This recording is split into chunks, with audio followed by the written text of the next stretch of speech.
Bueno, bienvenidos al primer episodio de la serie de colaboraciones que vamos a hacer con David González y Red de Periodistas.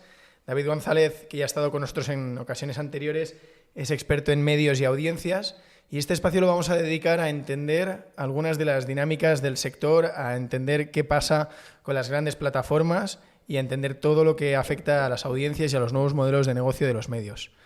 Para ello estamos con David, que es nuestro experto, y muchas gracias por animarte y por dejarte engañar a hacer estas colaboraciones, David. Muchísimas gracias por los churros. No, experto no, yo simplemente soy periodista, lo único que en los 2, 3 últimos años me he especializado en contar un poco los vaivenes de audiencia de los medios de comunicación, ¿no? A lo largo de estos últimos 10 años, básicamente los medios han bailado al son de Facebook, ahora ya no tanto. Ese es un tema muy interesante, es el tema que nos ocupa hoy. Vamos a hablar de Facebook, vamos a hablar de lo que se empezó a denominar el periodismo del algoritmo y vamos a ver un poco qué cambios ha habido para llegar a la situación en la que se encuentran ahora los medios. Yo esto lo puedo resumir en una conversación que tuve con un alto directivo de un gran medio de comunicación. En su despacho me decía, lo que estás publicando es una mierda. Y yo le decía, bueno, mierda, llevamos publicando 3 años. Y él me respondía, ya, pero la mierda que publicas ahora no huele. Digo, ya, pero sigue siendo mierda.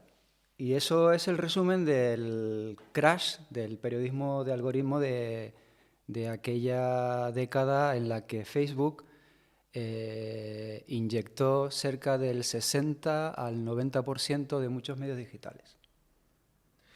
Mira, estábamos antes de grabar leyendo, hay un artículo que lo pondremos en la descripción del vídeo por si alguien quiere profundizar, que justamente se llama Facebook desvela cómo mató el periodismo de algoritmo. Esto se filtra por un reportaje de Wall Street Journal. Sí, eso es una historia, realmente es un reportaje que hice yo, un poco compendio de lo que pasó entre el 2010 y el 2018, que ahora parece que es como ayer, o que han pasado como 7 años, 20 años, 15 años, no sabemos exactamente cuánto, porque ya se recuerda ni siquiera con nostalgia, se recuerda con mucha rabia, ¿no? No nos acordamos, pero en ese principio de década, en 2010, 2013, quien mandaba a nivel social era Twitter. De hecho, no nos acordamos, pero Twitter cambió su claim. O sea, de hacerte una pregunta de ¿qué estás haciendo?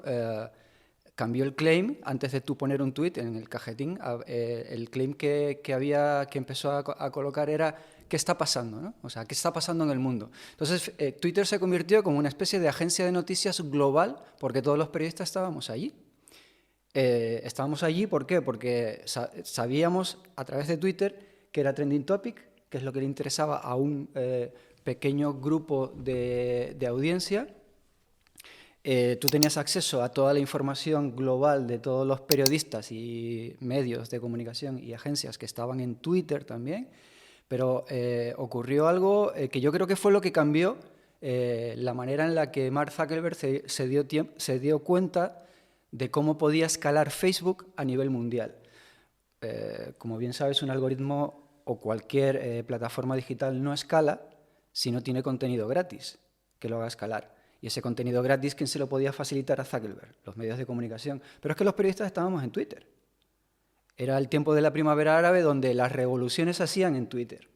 Entonces, yo creo que Zuckerberg, esto es su opinión, se dio cuenta de eso y dijo, si yo le inyecto audiencia a los medios se trasladarán, y sus empleados, los periodistas, de Twitter a Facebook. Yo tendré contenido gratis y el contenido que tengo ahora, que es un contenido personal, no me vale para escalar. Y eso es realmente lo que pasó. Inyectó de manera artificial a los medios de comunicación audiencia, los medios se dieron cuenta de eso y toda su producción, de manera paralela, pasó a Facebook. Cuando hablamos de inyectar audiencia, ¿qué se sabe al respecto? ¿Se sabe un poco cómo lo hacían? ¿Cuáles eran los mecanismos? Yo te puedo contar una anécdota personal. O sea, nosotros publicamos en su momento una historia que no tenía relativamente más interés de la que podía tener informativamente, que fue una noticia en la que habían hackeado la base de datos de los usuarios de una gran plataforma.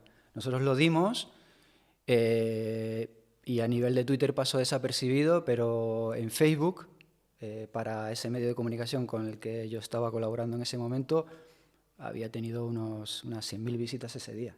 Entonces, esa redacción en ese momento se dio cuenta de que estaba muy centrada en Twitter y de repente, viendo las audiencias que venían de Facebook, empezó a pivotar toda la redacción hacia contenido hecho ad hoc para Facebook. ¿Qué contenido? Pues, a lo largo de toda esa década, mucha gente se dio cuenta antes, muchos nativos digitales se dieron cuenta antes de qué tipo de contenido funcionaba en Facebook, sabiendo cómo funciona su algoritmo. Tú haces un contenido que tenga mucho clickbait, que genere mucha polarización al respecto y que genere mucho comentario, mucho like. Entonces, el algoritmo, ese contenido lo sube arriba, lo hace más visible que el resto y te da un porcentaje de audiencia porque la gente va a clicar en esa noticia y te deriva tráfico, ¿no? De lo que se ha sabido, ¿siempre ha sido tráfico orgánico o se han dado casos de bots o maneras de incrementar los clics o el tráfico que no fueran realmente...? Los primeros que empezaron a combinar tráfico orgánico con otro tráfico diferente, que es el tráfico pagado, fueron aquellos medios nativos digitales que se les denominó periodismo millennial, que realmente yo creo que no era así, sino era simplemente medios nativos digitales que se dieron cuenta de que toda su audiencia venía por Facebook y que cuando un contenido se viralizaba, tú podías mantener ese contenido arriba, en la ola, inyectándole publicidad en Facebook Ads. O sea, tú primero, a nivel de contenido orgánico, tú has validado que ese contenido se viraliza. Pero lo viral, como bien sabes, sube y va bajando. Mientras está cayendo, si luego le metes tráfico pagado, vuelve a subir en dientes de sierra. Entonces, técnicamente se hacía así. O sea, no hace falta dar nombres de qué nativos digitales utilizaban esas técnicas, pero digamos que se convertía en un doble modelo, ¿no? Con lo que yo logro viralizando un contenido, si luego le inyecto contenido en Facebook, esa inversión que hago en Facebook es siempre menor a la que gano vía publicidad cuando las audiencias o ese tráfico me llega a mi site. Entonces, ahí lo que haces es una especie de trading de bolsa, ¿no? O sea, si yo meto 100 pero gano en publicidad 200, ¿qué me interesa? Meter 200 para ganar 400. Claro. ¿En qué punto estamos ahora, David? Estamos en un punto en que Facebook es el mayor enemigo de las democracias occidentales. Tal cual.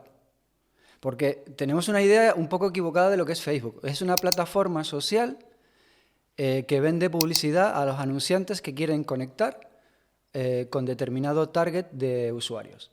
¿No es verdad? No es verdad.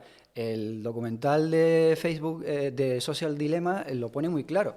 Facebook es una plataforma que lo único que hace es, si tú inyectas dinero a un determinado sector de la sociedad, le puedes permitir, lo puedes inducir a cambiar de opinión. Eso, que está muy bien, que tú dices, vaya, pero eso no es ilegal. Ahora, es amoral. Si tú coges a un determinado porcentaje de la población y le lanzas mensajes que polarizan su estado de opinión para hacerle cambiar hacia donde tú quieres que cambien, eso, insisto, no es ilegal, pero es amoral. Eso ha ocurrido en Brasil, ha ocurrido en Estados Unidos, está ocurriendo en España, ha pasado este fin de semana en Francia y seguirá ocurriendo hasta que alguien tome medidas en contra de esa publicidad segmentada por parte de lobbies o grupos de presión o partidos políticos que intentan, con mensajes segmentados, hacerte cambiar de opinión política.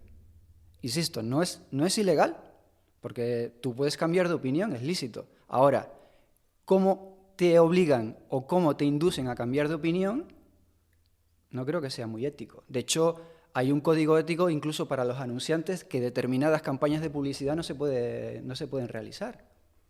Y a nivel de tráfico y de audiencias para los medios, ¿ha cambiado mucho su impacto o su repercusión dentro de la plataforma? Totalmente. En aquellos años en que Facebook era, digamos que la primera o la segunda fuente de audiencias para los medios, las redacciones estaban divididas tenían unas rutinas de dos tipos de contenido. Tú dabas una serie de noticias y luego desviabas una serie de noticias o las tuneabas para que funcionara en Facebook. Mark Zuckerberg, de repente, cuando ya escaló a nivel internacional, dijo: necesitamos que Facebook sea una plataforma segura, los medios de comunicación están polarizando esta plataforma, ahora desenchufo lo que es las audiencias hacia los medios de comunicación,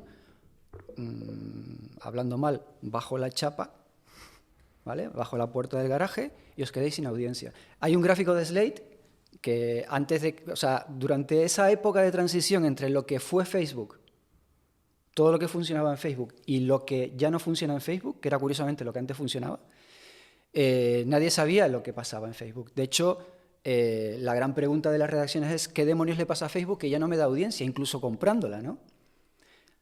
Mark Zuckerberg, un año después de que sucediera el brutal cambio de algoritmo que ejerció, un medio de comunicación como Slate había perdido el 80% del tráfico en Facebook en un solo mes. Entonces, algo pasaba con Facebook. ¿Tu mierda no huele? Esa famosa frase de un alto directivo de: tu mierda ya no huele, ya, pero sigue siendo mierda, ¿no? Lo que pasó fue que Mark Zuckerberg comunicó en un post en su perfil de Facebook que todo lo que funcionaba en Facebook ya no iba a funcionar. O sea, todo lo que ellos llamaban contenido controvertido, que representaba... en aquellos años, curiosamente, fuera de la agenda pública o de la agenda ciudadana o de la agenda setting de los medios, empezó a funcionar un montón de contenido que realmente no estaba en boca de los ciudadanos. Desde la gestación subrogada hasta la legalización de la marihuana, hasta el poliamor, era un contenido que realmente tú dices: bueno, ¿es un contenido fundamental para tu día a día como ciudadano? No, es un contenido ideológico y que tú puedes tener una opinión en contra o a favor. Pues ese contenido funcionaba. Básicamente, para resumirlo, droga, sexo y rock and roll, ¿vale? Entonces, Facebook todo ese contenido lo levantaba. ¿Por qué? Porque era un contenido que calentaba el algoritmo. Era un contenido que tú podías estar a favor o en contra, pero no de manera indiferente. Entonces tú comentabas en esos posts, comentabas si estabas a favor o en contra. Entonces ahí Facebook captaba dos tipos de audiencia, los medios también, los que estaban a favor y los que estaban en contra. Tradicionalmente, un medio de comunicación, un periódico, solo llega tiene, digamos que una cámara de eco, ¿no? O sea, quien compra un determinado periódico de tinte conservador no compra un periódico de editorial progresista, ¿no? En cambio, Facebook se situaba en el centro y lograba que ambas audiencias estuvieran peleándose dialécticamente a través del móvil por un contenido que su algoritmo calentaba. Y eso se acabó. En 2018 eso se acabó. Y entonces Zuckerberg fue cuando dijo: Facebook solo es una plataforma para amigos y familiares. Entonces, a partir de ahí, capó en el término literal de capar, todas las audiencias de los medios que estaban recibiendo audiencias a través de Facebook. Oye, qué interesante, David. Pues muchas gracias por esta píldora. Yo creo que arroja mucha luz y da mucha información a la gente que se pregunta, ¿no? Que vivió un poco desde lejos qué pasó con Facebook, que de repente Facebook funcionaba menos. Lo importante no es lo que pasó con Facebook, lo importante es todo lo que aprendimos en aquella ocasión, porque hace 10 años fue Facebook, pero ahora, por ejemplo, es Google Discover. Oye, pues ¿qué te parece? Y mañana no sabemos qué algoritmo va a pasar, ¿no? O sea, los medios muchas veces y los periodistas hemos estado intentando hackear con contenido ese tipo de algoritmo, pero ojo, porque esas audiencias, y eso es otro debate, ¿esas audiencias son de los medios o son de Facebook? Porque eso es un debate adicional. O sea, hay muchos medios de comunicación que dicen: no, estas audiencias son mías porque me llegan a mí. Digo, ya, pero ¿de dónde te llegan? ¿De Facebook? de Twitter, de LinkedIn, de Google Discover, de Google. Ese es el problema. Oye, pues ¿qué te parece si el próximo día te vienes a hablarnos de Google Discover? Que justo lo mencionabas ahora. Otra gran caja negra, ¿eh? Profundizamos un poquito en la caja negra de Google Discover. Encantado. Gracias por los churros. Bueno, muchas gracias y hasta el próximo episodio.